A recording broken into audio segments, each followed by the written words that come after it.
Počkej. Ti to šlo až teď? To víš, že to myslím vážně? Já myslím všechno vážně. Jo.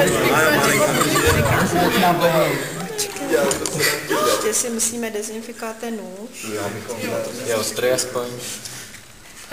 Ale počkejte, já ho nejdřív umyju ve vodě, protože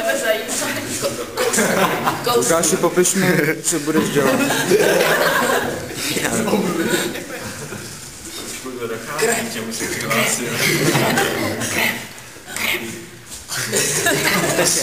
Skválně, jestli to vykrvácí. jenom utřu takhle, aby ten Proto se to bude zakončit. Když se nám to zvrtne. No jo, bude to hrozný. Když se nám to zvrtne, to bude Já doběhnu pro. To bude všechno pořádku.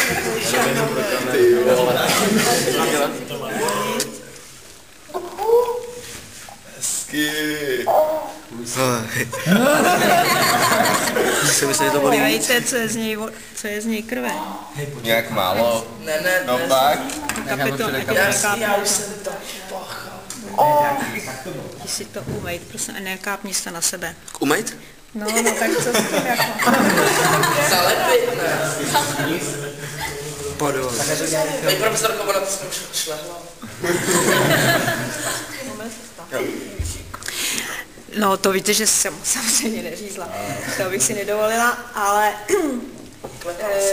tohle taky nejsou roztoky, o kterých jsem vám říkala, že to je líh. Tak tohle není líh, to je rodanit draselný, já to pak napíšu na tabuli.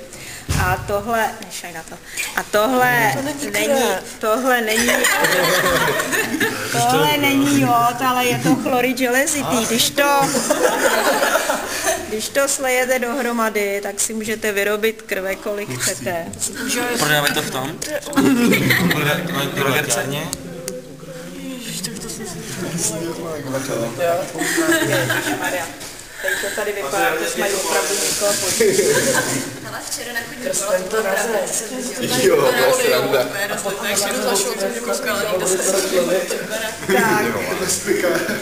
Tak, teď to se píšem, jo? Tak se posaďte.